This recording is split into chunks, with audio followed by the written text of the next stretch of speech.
Pjesa 11, Trimëria e pyllit. Juri Andrejeviçi kishte rreth 2 vjet që vuante robërinë në çetën partizane, ndonse kufijtë e kësaj robërie nuk ishin fort përcaktuar, as e ruanin e as e mikqyrnin. Çeta partizane ishte në lëvizje të vazhdueshme.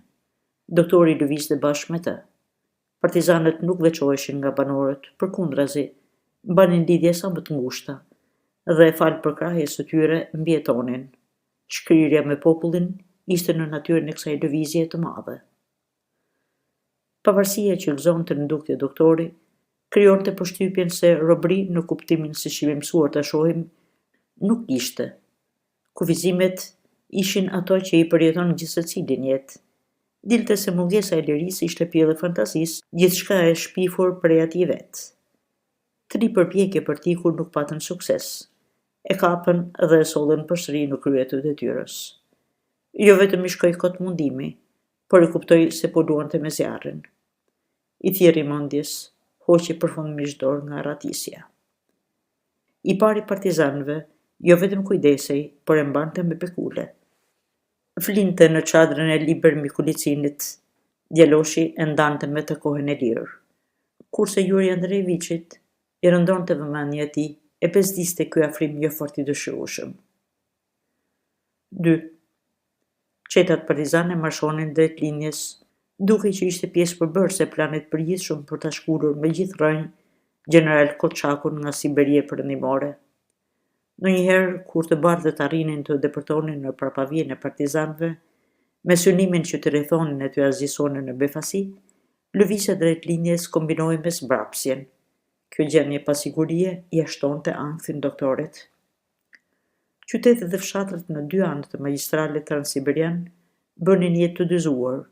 Nuk ishte e lehtë ta kuptojë me shikimin e parë se anën e kujt mbanin.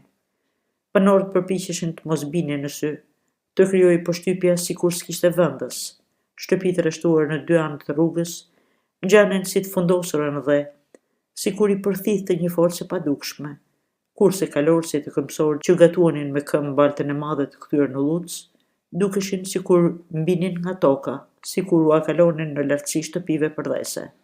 Në njëri nga këto qytete, doktorin e urdhëruan të merrte në dorëzim barnët e konfiskuara të një farmacie me furnizime angleze. Farmacia ishte braktisur nga pronari i ratisur për të shpëtuar kokën. Ishte një ditë e pikëllimt me shi. Aty shtënitën e garrezet e diellit sapo dalë nga ret, aty morrosej e nxinte. Kështu ishte dhe shpirti i njerëzve. Zymtia dhe hirnosja ndahej si me thik nga ngazëllimi. Siç mungonin konturet e zbutura nga drejtijet kalimtare në natyrë, mungonin edhe në shpirtin e njerëzve. Askund s'të zinte syri gjysmë hije, gjysmë dritë. Rruga e shkelur tërkohen nga lëvizja nëpër të e palëve luftuese, duke si e zhytur në baltë, të kujtonte moçalishtën e mbuluar nga lluca e zezë. Nuk ishte lehtë kalohej. Njësitë ushtarake detyroheshin ta anashkalonin, e kapërcenin në sektor caktuar, për të dalë atij ku duhej, detyroheshin të bënin krahmarrje gjëra. Gjatë kalimit pranë fshatit Pazhinsk, doktori i takua me bashkëllëtaren e dikurshme në vagonin e trenit, Pelage Tiagunovën. Ishte ajo që e njohë e para. Juri Andrejeviçi e nguli sytë fytyrës së gruas, po se kush ishte s'po i binte dot në det. E gëzuar që shihte një të njohur, Tiagunova u der drejt tij, çau përmes rrugën e mbuluar nga shtresa e trasha Llucës, por dali e pavendosur, nuk guxoi ta përshëndeste e para. E vuri re që doktori s'po e njihte. Për t'ju afrua, por qëndroi i gatshme të tërhiqej, po të mos i jepte të njohur. S'kaloi as minuta dhe doktori u kujtua se kush ishte. I dolën gjallë përpara syve vagoni i mallrave i mbushur sa s'mbante më, me të dënuar me punë të detyruar, me roje shoqëruese, me udhëtar të tjerë të ngucur njëri pas tjetrit, të heshtur, kurse në qendër të kësaj tabloje shihte të ditë. Me një kthjellësi të habitshme ju kujtuan deri dhe hollësitë të mundimeve të kaluara, fytyrat e dashura të njerëzve të vet, për cilët i kullonte zemra gjak. I bëri shenjë Tiagunovës me tundje koke të iste pak më tutje, në vendin ku rruga mund kalohej nëpër gurët që kishin vënë për të mos u lerosur. E arriti i pari vendin, e kaloi gur më gur, u përshëndet me Tiagunovën. Kjo i tregoi gjithë ç'ndodhi pas aratisjes me djalin e pafajshëm aq të mirë Vasjan. I foli se si e priti në veretenik e ëma e Vasjes, po ja që ju bën ferrat të fshatit, zdonin tronte aty një i huaj. Ato që u thoshte për djalin, si besuan, u detyrua të largohej se kishte rrezik ta spiononin si dyshimt. Bëri si bëri dhe u largua për në qytet. I thanë se e kishin parë Prituljevin, por doli që nuk ishte e vërtet. Gjeti një punë dhe ndonjë aty. Kurse fshatit veretenik i ndodhi keqja e madhe. E dogjen nga që nuk shlau detyrimin e grurit në shtetit. I tha doktorit se punonte se i pastruese në atë farmaci, barnat të cilës ishin sekuestruar nga partizanët. I tregoi që keqja e madhe e priste atë dhe shoqet e saj pas mbylljes së farmacisë, por doktori nuk mund bënte dot asgjë. Filloi boshatisja e farmacisë, arkat dhe dëngjet me ilaçe i ngarkuan në karron që priste përpara derës. Së bashku me njerëzit shihte i trishtuar edhe kali i mbaruar në karro, ishte i të zotit të farmacisë. Dita më shipon ngrysej. Qielli vende po kthjellohej, ret po dëvariteshin dhe po largoheshin. Në të përnduar disku i kuq i diellit spërkati me ngjyrë bakri oborrin dhe theksoi pamjen o gurzesë të pllangëve të ujit të pellgjive që nxinin nga bajkat e holluara prej shiut edhe dukeshin atë mërmi pa erë si të ngrira. Uji i mbledhur rrithte ngadalë anës rrugës dhe derdhej i turbut nëpër pusetat anësore. Ndërkohë ushtria vazhdonte rrugtimin, shmangte pellgjet me ujë, shkelte në vendet më të thata. Ndër ilaçet e sekuestruara ishte edhe një kavanos me kokainë. Kreu i partizanëve në të rrallë nuk haste në pak. 3. Doktorit i binte bretkun punë, gjatë dimrit bëri kurdin tifoja e morrit. Gjatë verës partizanët i telikosin dizanteria, pa zënë gojë numër në rritje të plagosurve në veprimet luftarake, të ashpërsuara kohët e fundit. Pavarësisht nga zbrapsja thuajse e përhershme, çetat partizane mbusheshin me të ardhur të rinj dhe me dezertor të ushtrisë armike. Gjatë një vite e gjysmë, kohë që doktori qëndroi te partizanët, radhët e çetave u dhjetëfishuan, kurse Liber Mikulicini, me rast e pa rast, i dhjetëfishonte edhe nga xhepi i vet. Sido që t'ishte, shpejtësia e plotësimit të radhëve e vërtetonte atë që i thoshte. Juri Andreviçi kishte ndihmësa disa infermier me kurse, por pa përvojë pune. Krau i tij i djathtë për problemet mjekësore ishte mjeku ushtarak, hungarezi i kapur rob Kerini Lajosh, që në spitalin fushor të gjithë e thrisnin shoku Lajosh. Edhe ndihmës mjeku kurat, Angelar, po ashtu robi i ushtrisë austriake. Me të parin Juri Andreviçi shpjegoi gjermanisht, me të dytin që ishte slav Ballkanas, merrej veshurësisht ashtu shatrapatra. 4. Në bazë të konventës së Kryqit Kuq, mjekët ushtarak dhe personeli mjekësor nuk duhej të merrnin pjesë në operacionet luftarake të palëve ndërluftuese, po ja që njëherë jashtë vullnetit vet, doktori u detyrua ta shkelte konventën. Këmbimi i zjarrit i zuri në fush, u detyrua të zinte pozicion për krah partizanëve, hapte zjarr, të çante rrugën me luftim. Çeta partizane u hap në formacion luftimi në Kurinë përpara pyllit. Prapa i mbulonte tajga, përpara hapej fusha e zhveshur e përmbytur nëpër cilën afroheshin të bardhët me zjarr të pandarprerë. Juri Andreviçi ushtri në pozicion barkas për bri telefonistit. Kundërshtari po afrohej. Doktori u shihte mirë fytyrat. Ishin djelmosh adoleshent, në rradhët e civilëve të shoqërisë kryeqytetase, por kishte të moshuar ushtar të sjellë nga rezervat. Më të rinjt ecnin ballë, ishin student viteve të para edhe gjimnazist të viteve të fundit, sapo kishin dalë vullnetar. Nuk njohën ndonjërin konkretisht, por në përgjithësi i shëmbyllyen të njohur, nga që kishte patur të bënte me këtë kategori shoqërore. I kujtonin shokët e dikushëm të shkollës dhe të universitetit. Ndoshta ishin vëllezërit e tyre më të vegjël. I dukej se i kishte parë dikur nëpër korridoret e teatrove në shëtitjen sallat e leximit. Shpreha e fytyrave të tyre i duke jo vetëm e njohur, por edhe e dashur, ashtu siç na duken fytyrat e njerëzve të afërm. I ra në sy se mbaheshin krenar për plotësimin e detyrës, me një frymëzim heroik të panevojshëm, ecnin me hap rreshtor, me gjoksin përpara si në stërvitet luftarake, me kokën lart, me guximin që tregonin u akalonin gardistëve, dukeshin sikur luanin me rrezikun, sikur e shpërfillnin me përbuzje mbrojtjen, pozicionin barkas, shpëtimtarin e vetëm në kësi rastesh, ndonë se fusha ishte me rrudha e kodërza, prapa cilave mund të fshiheshe edhe të paksoje kështu rrezikun e zjarrit dëndër dhe vdekje për urs të kundërshtarit. Zjarri partizan për i kusiste, s'kishin mbetur më shumë se gjysma. Në mesin e fushës së gjerë, në për cilën marshonin ballar të bardhët, ishte një druj vetmuar, i tharë, i shkrumbuar nga rufeja po nga zjarri në kujt, në vrullet e përleshjes së kaluar, se cili nga vullnetarët një mzak që sulmonte, ja hit të sytë, e mbys të brënda vetes tundimin për të fshehur prapa trungut të tij, të shmangte rrezikun, po edhe të sajon të qitin me pushk duke marrë i qetë shenjë, pra secili duke e mposhtur atë lloj tundimi ecte përpara. Partizanët kishin mungesë fishekësh, kishin urdhër të ruanin, të shtinin vetëm kur armiku ishte afër, të merrnin mirë shenjë. Doktori rrinte shtrirë në bar pa pushk, ndiqte zhvillimin e luftimit. Me shpirt ishte në anën e djalomoshave që binin heroikisht. Uronte të mbeteshin gjallë, ishin pinjoll familjesh me përjardhje sa jo e tij. Botën e shihte dhe ndjente një lloj si ata, kishte edukatën si të tyre. U përputhej në çdo drejtim bota shpirtërore dhe mendore. Ndjente një tundim me zit përmajtshëm të turrej drejt fushës, po e dinte s'do të kishte kohë as të ngrinte duart lart për t'u lënë të kuptonin se po u dorëzohej. Do ta palosnin në çast nga të dy anët. Do ta merrnin plumët në shpinë të ngjoks, të tijet për të ndëshkuar që po i tratonte, të huajt nga që nuk do të arrinin ta kuptonin që kishte ndërmend të bënte. Nuk ishte e hera e parë që e shihte veten ndërmjet dy zjarresh. E kishte menduar gjatë idenë e dezertimit nga qeta partizane, e kishte qartë se çdo përpjekje paguaj me kokë. Edhe tani, para pëlqeu të pajtohej me gjendjen. Nuk luajti nga vendi, vazhdoi të rrinte barkas me fytyrën nga fusha. Veç kjo soditje dorjashte në luftën që glabronte jetë njerëzish, ishte veprimi pa kuptimt, ishte jashtë forcave njerëzore. Edhe puna nuk ishte të qëndruarit besnik ndaj palës që kisha më për zemër, as të mizotrimi instinktit të vetmbrojtjes. Puna ishte se duhej respektuar ajo që po ndodhte. Doje s'doje u duhej nënshtruar ligjeve të luftës. Duhej bërë diçka, duhej bërë siç bënin të tjerët. Luftimi vazhdonte.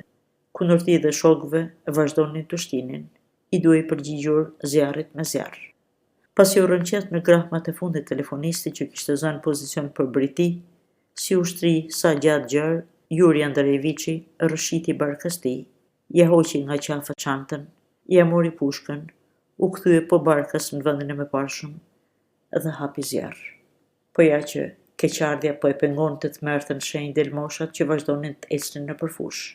I donte dhe i mëshironte. Qëlloi në ajër si ndonjë guak. Ishte veprimi pa kuptimt, ishte marrëzi. Binte ndesh me atë që sapo e kishte pranuar si domosdoshme. Përpiqej të zgjidhte çastet kur ndërmjet tij dhe vendet që mbante në shenjë, nuk dukej në një sulmues. E mbante për një kohë gjatë vjen e shënimit. Nuk e tërhiqte kamzën. I thoshte vetes se nuk do të shtinte, po ja që ashtu vetë ju gishti tregues shtrëngonte kamzën. Krejt pa dashje, në kundërshtim atë që dëshironte, shtinte në boshllëkun shënjuar dhe nga druri fluturonte në një bujashk e zezë. Por aq çfarë të merri? Sado që doktori në tërë kohën rrekët mos shtinte mi sulmuesit, herë njëri, herë tjetri sulmues futi në zonën e tij të zjarrit. Shfaqen në largësinë mes tij dhe drurit që i shërbente si shenjë, edhe pikërisht atëherë kur doktori tërhiqte deri në fund këmbëzën dhe bënte shkrepjen. Dy nga sulmuesit i plagosi. Të tretet më fatkeqet që i doli mute druni i shkrumbuar, plumbi i mori jetën. Komanda e të bardhëve pasi u bind që përpjekja nuk u kurorëzua me sukses, urdhëroi tërheqjen. Partizanët ishin pak. Forcat kryesore të çetës gjendeshin në marshim për të përmbushur një detyrë luftarake tjetër. Nuk u hodhën sulm në ndjekjet e armikut. Nuk donin t'i binin sy se sa pak ishin. Nimës mjeku, angelari, solli një kurije 2 infermier me barela. Doktori urdhëroi të kujdeseshin për të plagosurit. Vetë ju afrua telefonistit, shtrirë pa asnjë shenjë jete. Kishte një shpresë të vogël, mos kush e di, vazhdonte të jetonte. Të dihaste me zi njeshëm dhe mund të bëhej diçka për të jetuar. Si e vizitoi me kujdes, u bind se telefonisti kishte vdekur. Në qafë kishte një medaljon. Juri Andrejeviçi ja hoqi, e hapi, nxorri një copë letër të palosur me anë të holluara të grisura. Doktori e shpalosi me kujdes. Palosja së ruajt, u nda nga e tëra. Aq shumë ishin fërkuar anët. I bashkoi me vështirësi. U mundua të lexonte që ishte shkruar.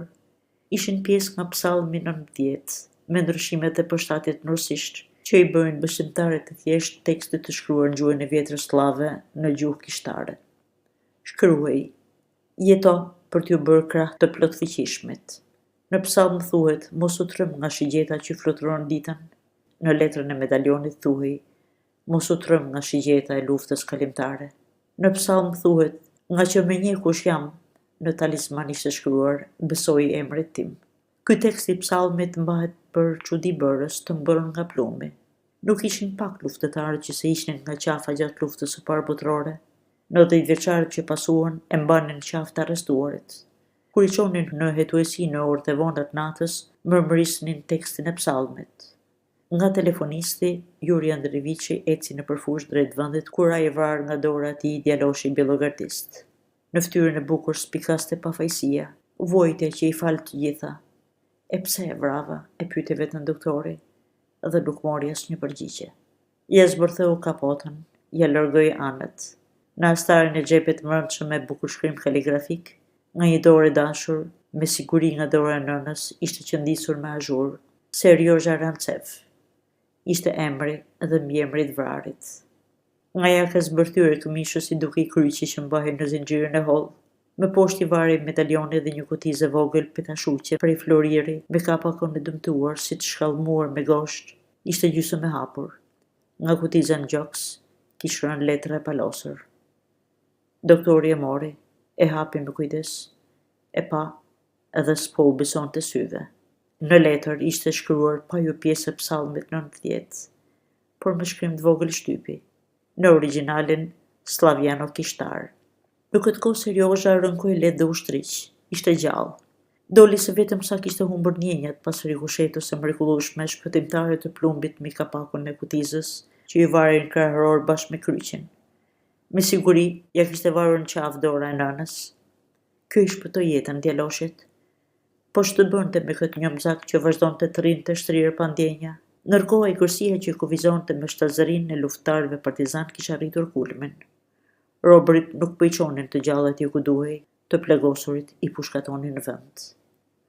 Përbërja e qetave partizane, sidomos kohët e fundit, ndryshonte shpejt.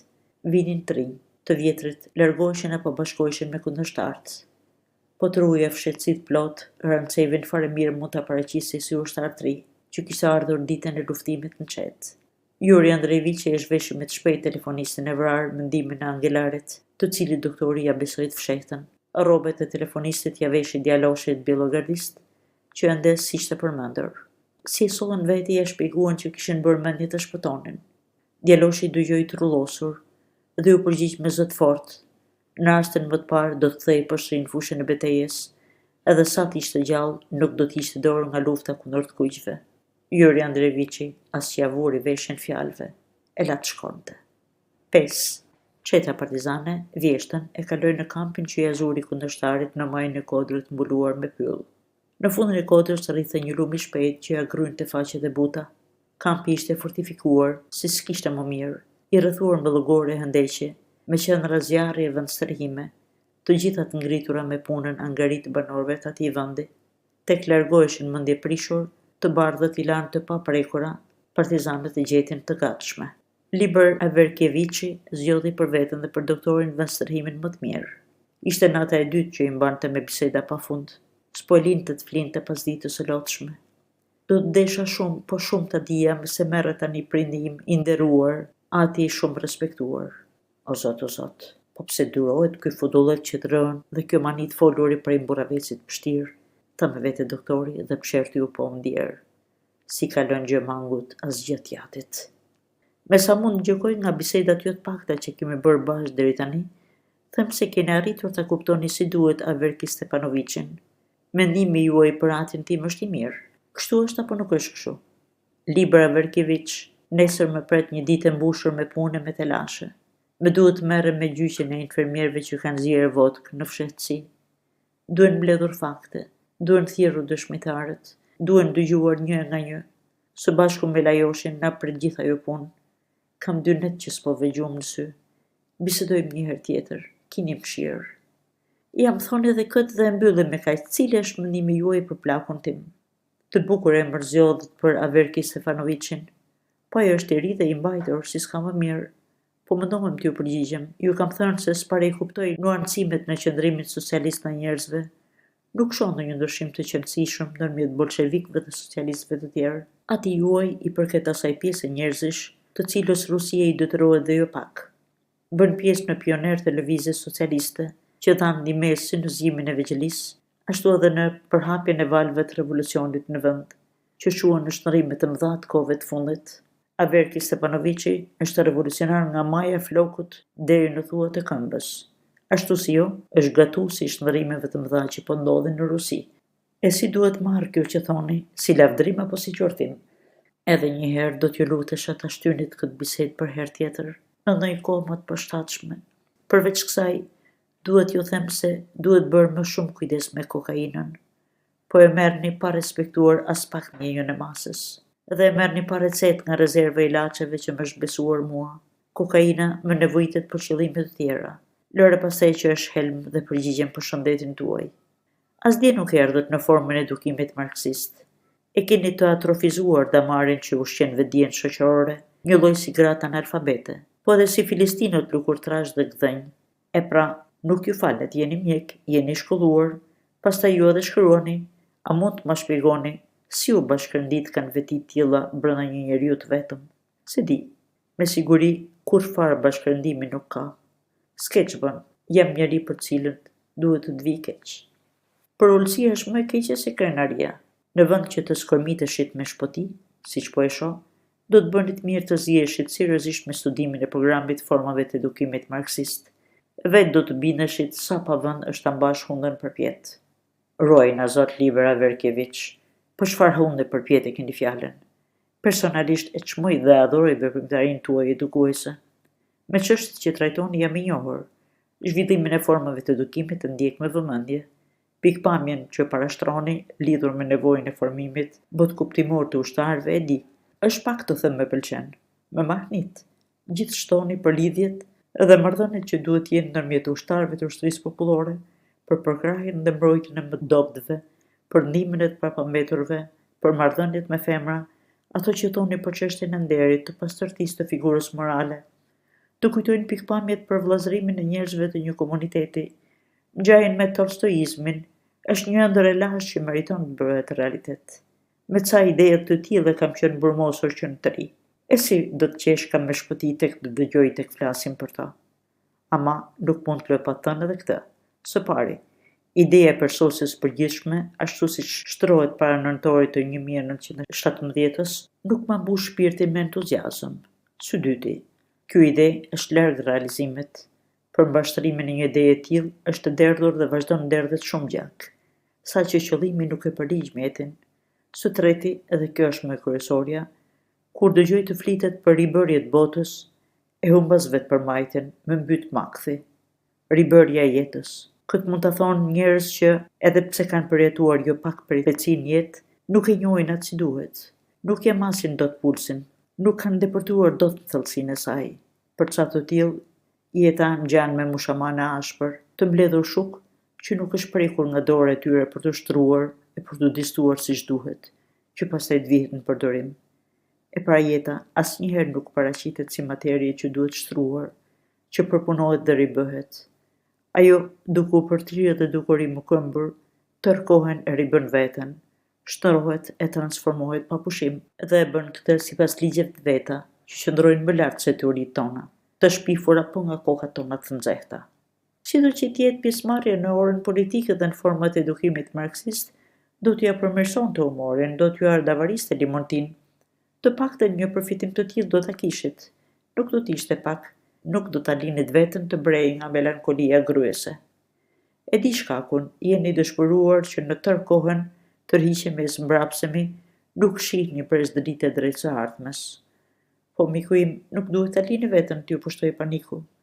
Jam ndjeni të ngjarje dhe më të mërshme që mund t'na presin. Për to, duhet di vetëm unë. Nuk i duhet folur askujt dhe si që shihni nuk e humbo as të ruan. Mos sukseset tona janë përkohshme. Shpartallimi dhe asgjësimi i Kolçakut është i sigurt, i pashmangshëm. Mbajeni mend mirë këtë që ju thash, do ta shihni. Ne do të fitojmë, jeni i qetë. E pa imagjinueshme, tha me vete doktori, çfarë drejt shkurtësie, në çdo bisedë që bëjmë, s'po lëgur e kusur, pa ja thënë edhe stërthën se pikpamjet tona janë të kundërta nga do që t'i kthesh. Kurse këtij, nga kjo sikur i shtohet dëshira të më mbaje pranë, të më jap zemër. Vazhdon pandej se mos sukseset e tij janë bërë shkak i dëshpërimit tim. Nërsa llogaritë që bën dhe shpresa patundur që ka për fitore, duhet të më ngjallin besim dhe të më kthejnë humorin e mirë. Çfarë vetë tërbimi? Për këtë njeri, interesat e revolucionit, përmbushja e tyre, një lloj si mbarvajtja e sistemit diellor dhe ekzistenca e gjësisë, janë e njëjta gjë. Juri Andrejević u drodh, nëpër trup i shkuan bërnica. Nuk ju përgjigj, vetëm mblodhi supet, pa bërë as përpjekjen më të vogël ta fshihte se naiviteti i librit po bënte të derdhej kupa durimit të tij, se bezor po e mbante veten që të mos shpërthente. Librit si shpëtoi pa e vënë re. Jupiter, po zëmërohesh, domethënë nuk ke të drejtë, i tha libri. Duhet ta kuptoni më në fund se këto që më flisnin nuk janë për mua, Jupiter mos ju dorëzo panikut. Ai që tha A, duhet thot B. Mori e bërit veten, mori mund t'ik. Fjalë si këto, aq banale në thelbin e tyre, nuk janë në shijen time. Unë them A, por B nuk them. Plasni po të doni. E pranoj që jeni pishtar drite dhe shërimtar të Rusisë, e pranoj që pa juaj do të merrte fund, e zhytur në varfëri e padije, në prapëmbetje dhe në zvetnim, e prap se prap nuk jam me ju, as duhet t'ja di, as duhet të dëgjoj për ju. Nuk ju dua, ndjall shkofshi. Ato që ju a kanë prishur mendjen, shkëlqejnë me frazeologjinë pompoze, po ja që harrojnë kryesoren. I dashur nuk bësh dot me zor. E kanë bërë zakon të çlirojnë dhe të lumturojnë, sidomos disa që nuk i lusin. Me që kuptoj doni të mbushni mendjen se për mua nuk ka rrugë më të mirë zgjedhje se përkitja në kampin tuaj, se pjesëmarrja e vendishme në luftën që bëni ju për ngritjen e shoqërisë suaj është e pandashme prej meje. Me ço, doni të më bindni se duhet ju falenderoj dhe t'ju bekoj për robërinë me cilën më dënuat duke më sjellë këtu. Për largimin nga familja, nga i mbir, nga shtëpia, nga punët, nga gjithçka që është e shtrenjtë dhe për hir të secilës rroj. Kam dëgjuar se Varikinon e pas ka bastisur një ushtri, të cilën askush nuk e njeh kush është. Nuk pas ka qenë ruse. Thonë se pas kanë shkatruar dhe grabitur vendin. Kamenodvorski se mohon lajmin. Thonë se të mitë dhe tujt pas kanë arritur t'ja mbathin. Ca njerëz me sy mongoloid, ca bajlos deti, ca si ata të miteve, të veshur me cibune e guna, me kokore deri te syt, me ngricën e padëgjuar pas kanë kapërcyer lumin e ngrirë. Rinj vunë, pa thënë as edhe një fjalë e pas kanë shkuar në plumë popullsin. Nuk pas kanë lënë gjallë këmbë njeriu, po aq befasishëm të mbuluar nga fshehtësia, që në kanë zhdukur pa lënë gjurmë. Ju për këtë dini gjë? E vërtet është kjo që thuhet. Shpifje, gënjeshtër, e sejuar nga gjuhët e liga, për çartjet mbushura me mblef kundër nesh. Në jeni vërtet i mirë dhe njeri zemërmadh, siç përpiqeni ta tregoni veten në bisedat që zhvilloni me ushtarët, në këshillat që u jepni të tjerëve, në format e edukimit marksist, më lini të shoh punën time. Më duhet nisem në kërkim të njerëzve të mi. Nuk di as kaq në jam gjallë apo jo dhe ku ndodhen. Nëse bëni dot, atëherë ju lutem të heshni. Mos u përpiqni të mbushni mendjen për gjëra që as pak nuk më interesojnë. Kam apo nuk kam të drejtë të flë ta marr drejtë ta marr. Juri Andrejević ushtri përmbys me fytyrën zhytur një astek. Forcat e mbetura i përqendronin në detyrimin e vetvetes të mos e dëgjonte atë që i thoshte liberi, i cili vazhdonte ta qetësonte, duke ja përsëritur për catën herë se në të hyrë të pranverës të bardhët do të shpartalloheshin. Lufta civile do të merrte fund, liria do të triumfonte, do të rrokiste nder përparimi dhe do të mbretëronte paqja. Pas kësaj, askush nuk do të guxonte ta mbante me doktorin, kurse deri atëherë duhej bërë durim. Pas gjithë këtyre vojtjeve theorive, ajo që mbetej ishte e papërfillshme. Duhej dëruar dhe pak, se po ta linin të lirë në kushtet e krijuara, nuk kishte ku të shkonte. Ishte në të mirë të tij të mos e linin të largojë që këtej mund të përfundonte keq. Fyllit në një vrim ky njeri, si gjendet shoku përgjepura, si nuk i vjen turp nga vetja, që mbllaqit të njëjtat gjëra, disa vite rresht pa pikën e skrupullit. Jo njeri po kukull e kurdisur është ta me vete, me zemër të plasur Yuri Andrejeviçi. I ka hyrë vetja në qef të mjerit. Ahmar drog me një gjorë. Për një si ti, as nata nuk është natë, as gjumi nuk është gjumë, po as të tjerët nuk i lërahat më rimallkuar. Sa shumë që vorrej. Zoti mos e dhënd, por edhe për të vrarë vras. Tanja, gjalli je, ku je? Po jo, priste fëmi. Ka kohë që do ta ketë lindur. Si a doli mban pa mua? Ç'fëmijë lindi? Djala po vajzë? Të dashurit e mi, të përvojturit e mi, Tanja, qortimi im i nga hershëm, faji im i pandashëm. Lara, nuk më arrin guximi ta shqiptoj më zotlartë emrin tënd, nga frika se mos bashkë me emrin tënd nxjerr jashtë edhe shpirtin. O Zot, ky këtu që i ka ndorë gjitha, vetëm prof ka nxjerr nga goja. Më shqepur me buk në traz dhe s'mundahet. S'është njeri po përbindsh. Kafshë u rryer është, në përke pështirë është. A druhem se do vi një çast kur nuk do ta duroj dot, edhe do ta vras. Po, do ta vras. 6. Vjeshta e ngrohtë ishte në të dalë. Ditët me diellës bukuronin vendin përreth me parime. Yuri Andrejeviçi e la të takojë me doktorin hungaris Lajoshin, në qoshën ku merrte kthesën lumi i rrëmbyer, në kullën prej druri, të braktisur nga të bardhët. Do të bisedonin për çështje që u interesonin të dyve. Yuri Andrejeviçi erdhi pak më përpara në vendin e takimit. Ecejaku në përbuzën e llogores hapur përpara kullës, priste kolegun, pastaj ngjiti shkallët, duke parë nga lartësia përmes folesë zjarre të mitharozit sipërfaqen e mbuluar nga pylli. Vjeshta e veçonte dukshëm pjesën e pyllit me dru halor nga tjetra, ku gjelbërimi zëvendësoi për ngjyrës së artë. Pjesa e parë nxinte në thellësi, e dyta ashtu largane, duke më në afërsi vende përzije me pyllin halor, të kujtonte qytetet e moqëm me kupolat e kishave dhe shtëpit me pullazet të pjerta shumë ngjyrshe. Toka buzëllëgores dhe hendekut nën këmbët e doktorit dhe toka në monopatet e gjarpëruara të pyllit, e thatë dhe ngjeshur nga të shkelurit, ishte mbushur nga shtresa gjethe shelgu që ngjanin si luspa peshkut stërmadh. Vjeshta mbante erë të hithët gjethesh të rëna, por ende të pak albëzuara, me të përziheshin era të tjera që mezi dalloheshin. Yuri Andrejeviçi i thithte me kënaqësi këto era, që i kujtonin mollët e mbajtur në sënduk, përzier me erën e ajrit mbyllur e të lagësht nga ikrasia, që del kurrëherë nga sënduket e vjetër kur i hap. Për i kujtonte edhe erën e hidhur tymit të avullit që del nga druri shuar me ujë, ndërkohë Lajoshi që afruar. Tu ngjatjeta koleg, i tha gjermanisht, folën për problemet që i shqetësonin. Do të këmbejmë mendim lidhur me 3 çështje, për kontrabandistët e vodkës, për riorganizimin e punës së farmacisë dhe të funksionimit të lazaretit, për kurimin e sëmundjeve nervore dhe psikiatrike në kushtet tona të fushimit. Unë kështu mendoj.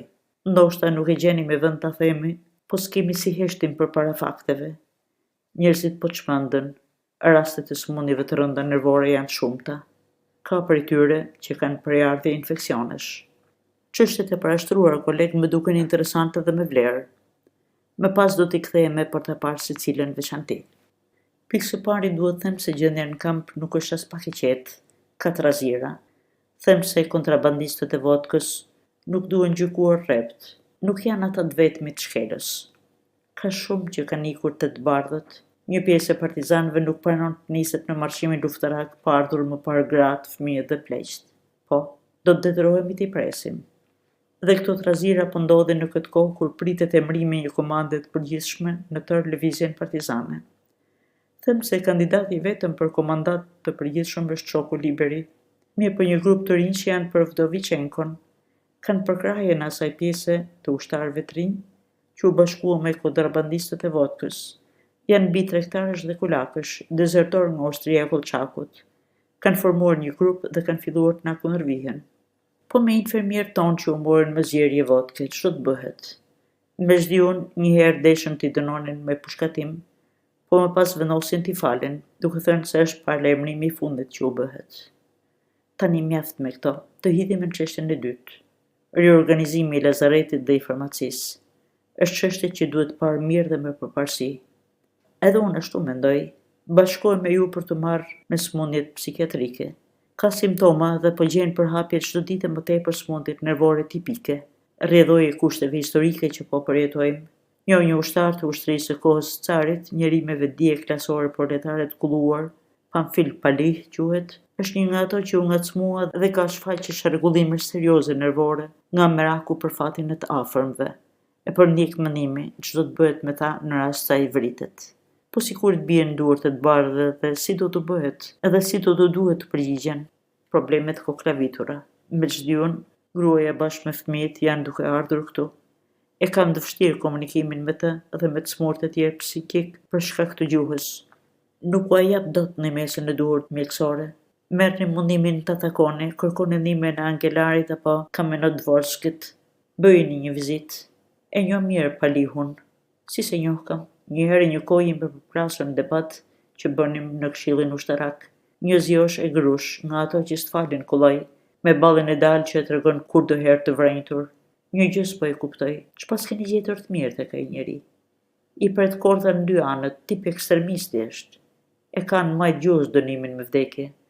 Kur s'më ka pëlqyer, po mirë, me që dashken ju, s'po ja prish, do të merrem unë me të. 7. Gdhu ditë e bukur me diell, bënte ngrohtë dhe nuk ishte lagështi. Nga thellësia e kampit vinte buçima e mbytur e zërave të njerëzve të mbledhur bashk, të kujtonte ushtimin e dallgëve të detit të egërsuar. Së largu dëgjoheshin hapa njerëzish, zëra, krismo së patash, përplasje që kanë i pas kudrës, shkroftime kuajsh, lehje qensh, këngë këndezash. Në përpyll lëvrinin grumuj njerëzish, korrezinj, dhëmbardh, qeshur, kishte që e njihnin doktorin, e përshëndesnin, po kishte edhe nga ato që kalonin pranë tij pa e përshëndetur. Lajmi që kishte dëgjuar se partizanët nuk ishin pranuar të niseshin pa u ardhur familjet ishte i vërtet. Tani karvani i karrove ndodhej diku afër. Në pyll po merreshin masa për rregullimin e vendbanimit. Në mesin e pyllit gjenden një rëndinë e vogël me një kodër dheu të shkrifur në mes. Ishte vendi ku mblidheshin për diskutuar planin e veprimeve luftarake. Tani mblidheshin për të shpallur një vendim të rëndësishëm. Pylli vazhdonte të zhvishej, por në përdrur kishte ende gjethet të freskëta të gjelbra. Dielli pas drekës depërtonte vendin me rrezet e kuqërremta. Gjethet e përflakura prej tyre merrnin ngjyrën e shishës plot me verë të kuqe lënë në dritë.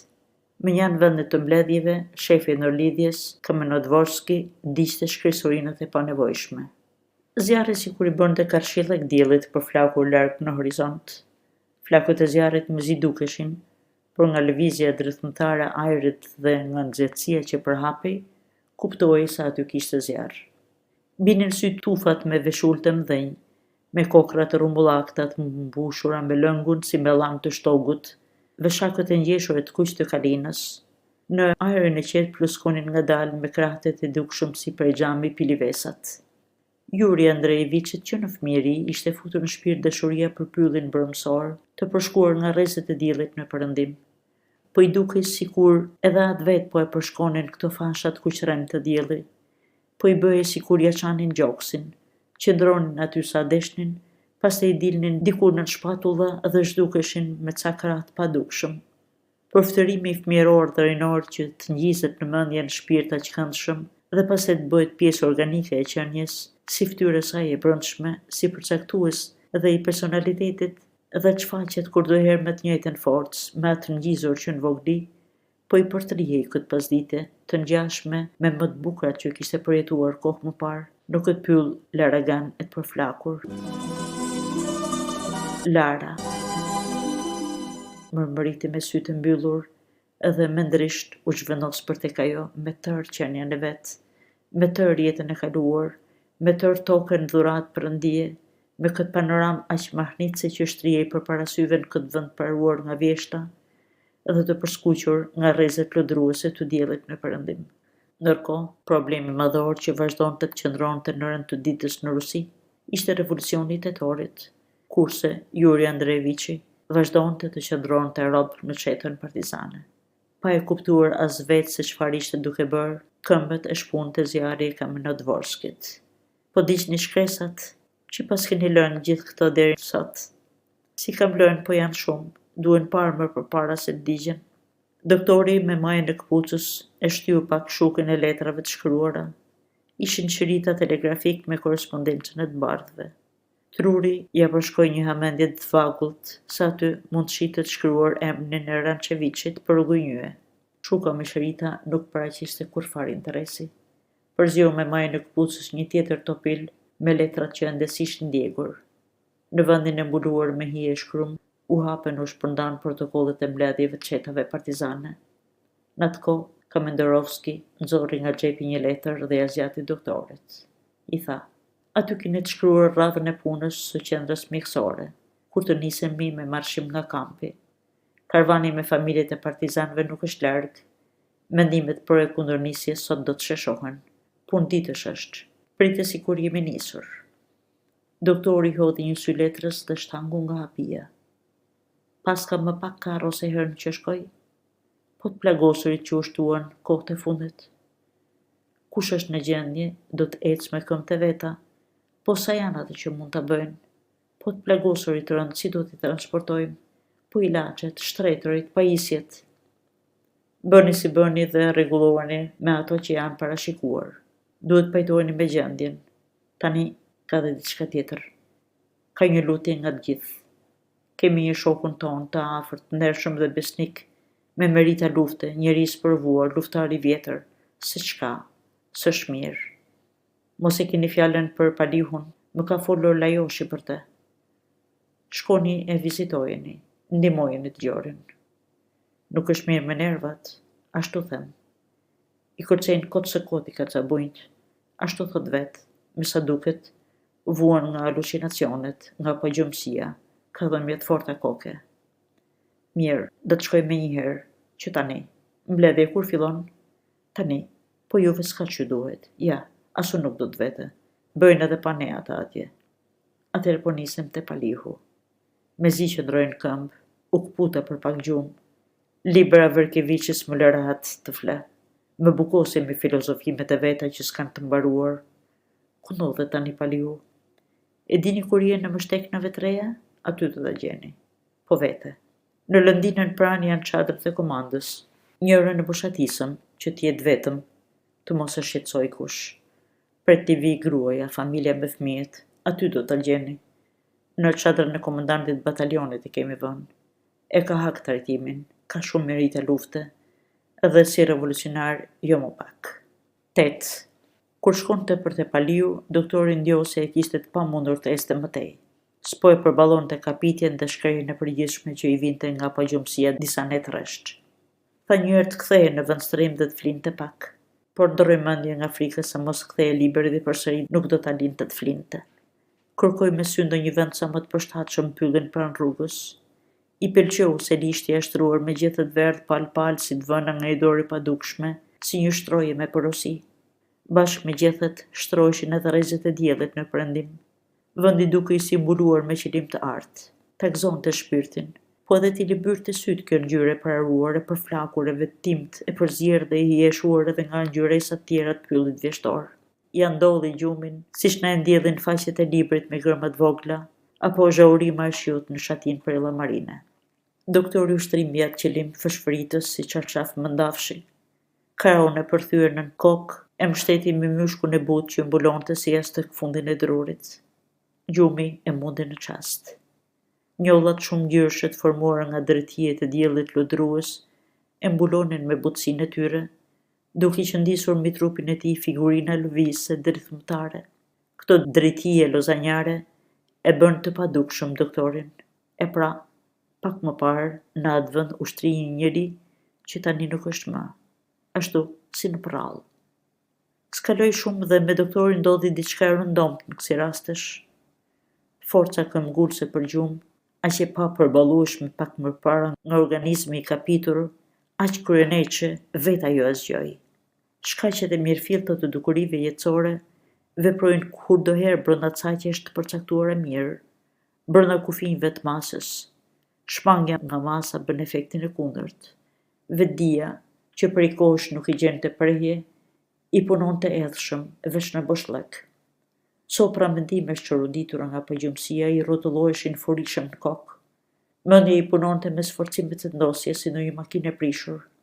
E pra, ishte vorbulla e mendimeve dhe ndjenjave të çaparashitura, të çoroditura nga pagjumësia shkaku i nervozizmit doktorit. Libri nuk është njeri, është përbindsh, përsërit të përsatën herë me vete. Edhe pa huqet e tij ka, edhe ka sa të duash shkaqe që t'ja zbojnë gjumin tjetrit. Ka mjaft arsye që i gjori njeri ta humbas mendjen dhe të shushatet. Me robërin, me bisedat e sërzgjatura prej budallaj, me zakonin e keq për të mos e lënë tjetrin të flej, ky njeri, pa qenë as pak nevoja, të kthen nga të shëndetshëm në nevrastenik. Një ditë të bukur do ta vras. Aty pranë paloste dhe shpaloste ngadalë krahët një flutur bojkafe me piklat përhimta, që shndrisnin të përskuqura prej rrezeve të diellit. Doktori ja ndoqi fluturimin me sytë gjysmë të mbyllur e të mjegulluar nga gjumi. Flutura ul në vendin që e kishte ngjyrën e krahëve të saj, në korën bojkafe të trungut të një pishe. U bë krejt e padukshme, një lloj si u bë i padukshëm pak më parë Juri Andreviçi, kur u shtri në qëlimin e gjetheve dhe u mbulua nga pulla lodruese drejt hijesh të diellit në perëndim. E vëshuan mendimet e ngahershme, i vinin nga shqetësimet e pandashme, të përforcuara kohët e fundit. Në disa shkrimet veta Juri Andreviçi kishte prekur shkarazi problemin e vullnetit për të përshtatur. Kuptohet, i detyruar nga rrethana të caktuara. E kishte vënë theksin në afërsinë e njeriut për të nxjerrë në pa dhe për të vënë në veprim mundësinë vetjake të përshtatjes me kushtet, me mjedisin, dhe kishte nxjerrë përfundimin se rruga që zgjedh dhe mënyra si vepron janë treguesit më të mirë të shkallës së ngjizjes në të vetdijes së re. Se ç'është subjekti, po objekti ç'është, si të bësh për ta përcaktuar me saktësinë e plotë identitetin e tyre? Në arsyetimet e Juri Andreviçit, Darwini takohej dhe përqafoi me Schellingun, ndërsa flutura që sapo kishte fluturuar përqafoi me pikturën moderne, me artin impresionist. Mendoi për krijimin, për kreaturën, për krijimtarin, për të shtirurit. E zuri përsëri gjumi, nuk kaloi shumë dhe përsëri u zgjua. Jo larg prej aty dëgjoi zëra. Mjaftuan vetëm pak fjalë që i ardhën deri te veshët për ta kuptuar se folësit përpiqeshin të binin në ujdi për një akt të fshehtë jashtëligjshëm. Duke që nuk e kishin vënë re, nuk kishin as dyshimin më të vogël se dikush mund t'i dëgjonte. Lëvizja më e vogël, zbulimi prej tyre, mund t'i kushtonte jetën. Juri Andreviçi nuk u ndjej, mbajti vesh. Disa nga zërat i njohë me njëherë të kujt ishin. Ata djem që s'kishin shumë kohë që i kishin ardhur në qet, ishin ca të hurit e të litarit, ishin fundrina e palavi njerëz, të cilët të dukej se kishin ardhur vetëm e vetëm për të bërë prapësi e poshtarësi. Njohu zërin e Sanka Pafnutkinit, të Goshka Riabihut, Koska Nehvalinit dhe Terenti Galluzinit që u shkonte pas hije. Bashkë me ta ishte edhe Zahar Gorazdi, një tip i vështirë, njëri i errët, më i poshtër se katër të parët, i akuzuar pak kohë më parë për kontrabandë vodke. Nga që kishte kallëzuar kërët e kësaj kontrabande, përkohësisht ula i lirë. Juri Andreviçin po habiste tjetra. Në shoqërinë e këtyre banditëve ishte edhe partizani i kompanisë së Argjent, Sivo Bluj, një nga ata të truprojës së komandës, edhe ishte person aq i besuar se i kishin gjetur nofkën syri dhe veshi i atamanit. Liberi i besonte, siç i besonte vetes. Dilte që ishte bashkuar me komplotistët. Bisedoi me zbuluesit e pararojës së të bardhëve. Zëri i tyre thuaj se nuk dëgjohej. Aq të kujdesshëm tregoheshin, vetëm nga pushimet që bënin folësit, Juri Andreviçi e merrte me mendje se tani ishin duke folur ata, përfaqësuesit e palës kundërshtare. Më shumë nga të gjithë fliste pianiku Zahar Gorazdi, pas çdo fjale të thënë me zot ngjirur, si të kishte shpirën, shante nga nëna, me sa dukej ai ishte kallauzi. Pas kësaj që u tha, goja me kyç, kryesorja heshti dhe fshehtësi. Në lëkund në një, në ngrënë kurizi, në i shkoft në mendje të vetë rëfej e pret thika. E shihni këtë, me këtë thikë do t'ju azbrazorët. E qartë? Pranuat, tani s'keni nga luani, zbëni do t'as gëk as mëk. Në udhim se të koka, vërjan e mirë gishtin, duhet të meritoni lavdërimin dhe shpërblimin, duhet bëni punë që t'i bindni të tjerë se keni hak fjalën. Unë djema kaq ditë ju them. E kërkojnë të gjallë, duar e këmbë lidhur, të më dëgjoni. Këtij pylli këtu po i afrohet komandanti qindshës së tyre, Gulevoj. E korrigjuan, i thanë se nuk e kishte dëgjuar mirë emrin, ishte general Galejevi. Tjetër rast nuk do të keni, këta që shihni të dërguarit e tyre janë. Kanë dokumente, na e vërtetojnë, po të doni. Thonë se duan patjetër dorë e këmbë lidhur. Pyetini vetë po deshët. U thoni një dy fjalë vëllezër. Folën të huaj të dërguarit për kurdisin e komplotit. Yuri Andreeviçi nuk mund të shjuante asnjë fjalë. Nga zjatja e heshtjes, u kuptua se shpjegimi u bë me themel. Fjalën e mori përsëri Gorazdi. I dëgjuat vëllezër, vetë po e shihni se në çdo marr Flori e Ram. Për punë si kjo s'do ta kursejmë paran. Po pse njeri është ai? Si i shkalluar, si i fandaksur duket. Pres kokën nëse ka lindur dështak shtatanik, se mos është njeri si gjithë tjerët. Ta tregujon ty si ti zbartësh dhëmbet të Ljoshka, e ku merr vesh nga bota ti morderzi. Shtrydhanike e aguritmie. Po se mos është punë për mendjen tënde gjysmake kjo. Ti dhe vetë njeri dështak je. Ati i flasin për çështjen kurse ai zbardh dhëmbët. Po kësaj që thua? Po pse vëllezër, nuk e kemi dëgjuar që fjalime mban? Asnjë fjalë të ndyrë mos ndirën nga goja, thot. Ti shvallim luftë dehjes, thot. Me gratë sillemi si duhet. Po pse durohet? Hamre, flisni, durohet. Fjalë burrash, sonte në darkë, të jeni të vau i lumit, aty ku janë vënë gur për të kaluar, e marrun përsipër, ta bie aty. Do t'i hidhemi përsipër gjithë bashk, se mos është e zorshme ta vesh përfundat ngortësirë. Thonë se e dashkën gjallë, do ta lidhim duar e këmbë. Në nuk na shkoft plani, i qërojun hesapet me te. Do ta mbys me këtë duar. Këta do dërgojnë të vetët, do të na ndihmojnë. Fol si u zjat duke bërë shpjegime të hollësishme, por u larguan shumë nga vendi ku rrinte shtrirë doktori, edhe zëri sa vinte shuaj derisa s'u dëgjua më. Dashkën të mbërthejnë librin të poshtrit, tha me vete Yuri Andreeviçi të merruar. Harroi sa herë kish mallkuar tutrusin e tmerrshëm, edhe kishte bërë beta mbyste me duart e tia. Ndyrsirat, tradhtarët, dashkën të zonë gjallë, të gjallë dashkën t'u adërzojnë të bardhëve. Si ta parandalojmë ngjyrën? Do t'i afrohem si rastisht zjarrit, do t'ja tregoj kam në Dvorskit që dëgjova, nuk do të përmend emra, vetëm do ta vënë ndjeni kësaj që dëgjova. Edhe libri duhet paralajmëruar për rrezikun që i kanoset. Kam në Dvorskin si jetin vendin e mëparshëm. Zjarri po shuhej, kishin vënë 2 partizan të ruanin që të mos përhapej. Atentati nuk u bë. U paralajmëruan kohët që duheshin paralajmëruar. Doli që ishin ndjeni, komplotistët u kapën pa ditë. Si vobloi nuk ishte bashkëpunëtor, por i vënë për të zbuluar komplotin. Ngjarja ja pështirosi dhe më tepër gjendjen doktorit. 9. Karvani me gratë dhe fëmijët po i afrohej kampit. Partizanët i kishin marrë gjitha masat për t'i pritur sa më mirë të afërmit. U caktua dhe dita e nisjes me marshim luftarak. Yuri Andreeviçi e shoi në vend fjalën e dhënë, shkoi ta vizitonte Palihun. E gjeti përpara çadrës me sopat në dorë. Kishte rrëzuar në tokë disa drur mështekne. I kishte hequr zvarr deri te çadra dhe po u priste degët. Të kujtonin krahët e fuqishëm të viganit, edhe ashtu të shtrirë ja kishin mbyllur hyrjen për në çadër atij që i kishte prerë. Pres mysafirët. Për të shtrenjtë e mi po përgatitëm, gruas dhe fëmijëve çadra do të duket e ulët. Do të vë shtylla brenda për të ngritur më lart çatin e bjerrët, prandaj i preva. Ko të mundohesh, pandej se do ta lënë familjen të rrimë me ty në çadër. Si ishte mundur që gratë dhe fëmijët i lënë bashkë me ushtrinë? Ku është parë dëgjuar kjo? Do t'i sistemojnë diku minjan, kur ti jesh me pushim të shkohesh i. Kështu mor mik vëllai, që në ke mprehur t'i starosh në çadër në komandës. Po nejse, punë për ty. Erdha se më dërguan shokët, më thanë se nuk je mirë më shëndet. Është dobësuar, s'ka oreks, s'ka gjumë, kështu më thanë. Kurse mua s'po m'dukesh keq. Ja, pas ke harruar të ruhesh.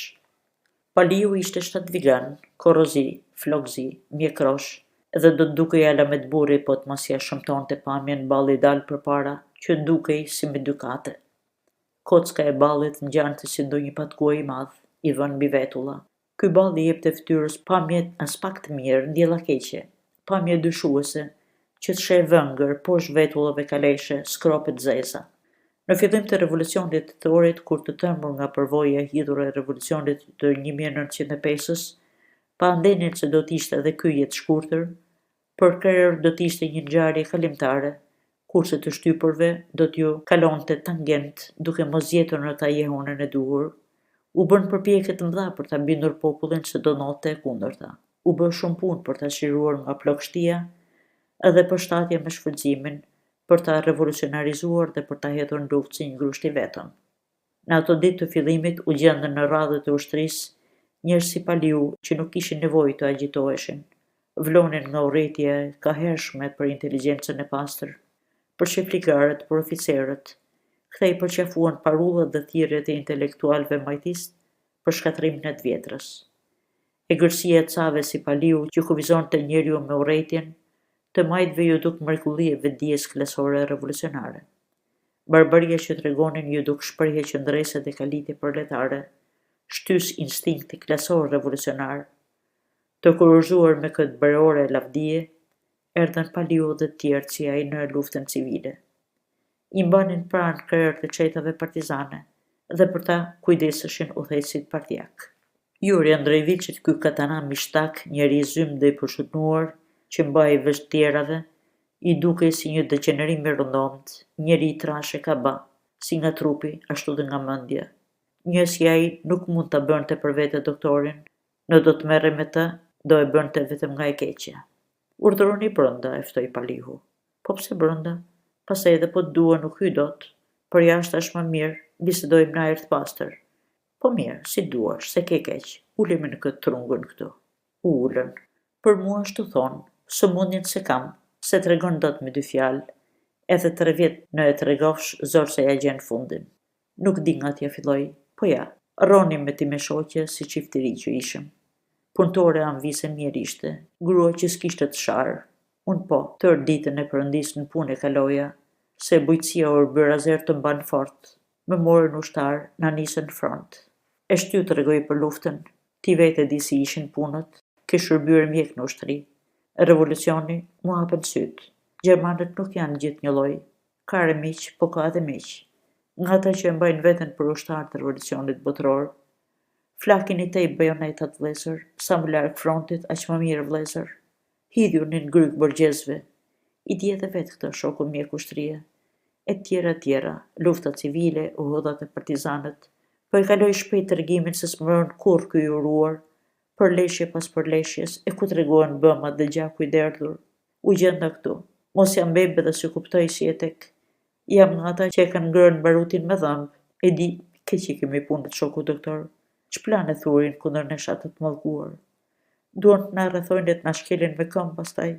Mirë vetë, po do kem këtu gruan me fëmijët. Në Nazënçin si në Grack, ku do të futemi, si unë si fëmija. Se mos do pyesin ata të liq kush është fajtore, kush nuk është. Edhe ti me shoqe edhe fëmijët do t'i ndukin, e do t'i shkelin me këmbë për fajin tim.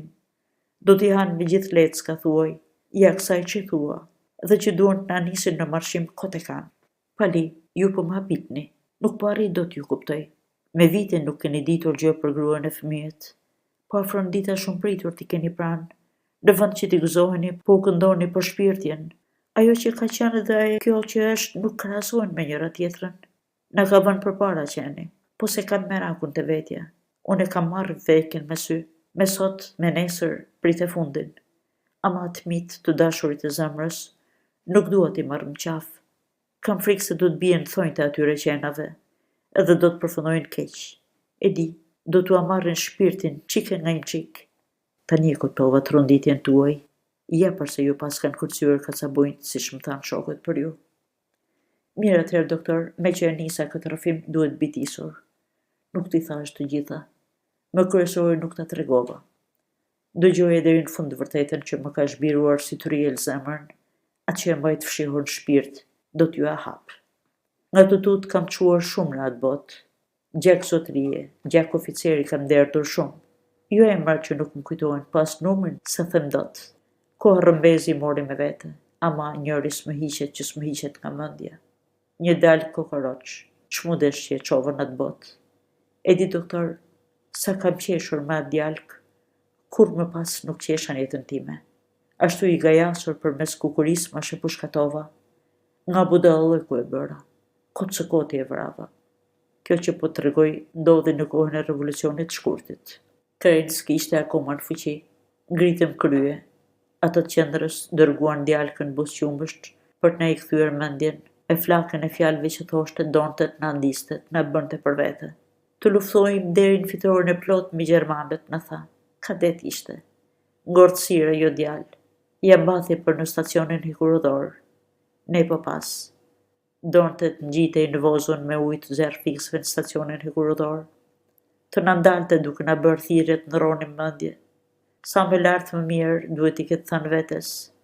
Me të vënë këmbët, kur do ti, anoj keq.